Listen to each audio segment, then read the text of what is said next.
Ang paglikas ng mga Hudyo mula sa Europa noong 1947 pagkatapos ng ikalawang digmaang pandaigdig.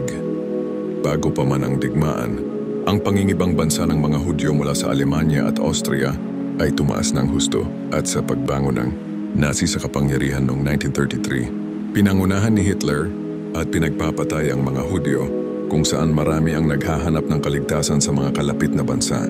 Sa panahon ng digmaan, nakita ng Holocaust ang sistematikong pagpapatapon ng mga Hudyo sa mga kampo ng konsentrasyon at pagpuksa.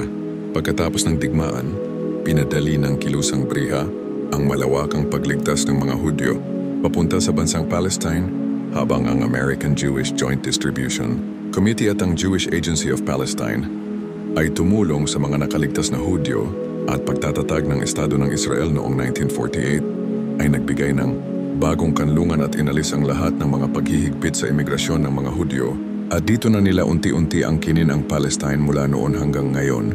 Kaibigan, kung magustuhan mo ang video, please paki-like, share at paki-follow mo na rin ako. Thank you so much, kaibigan.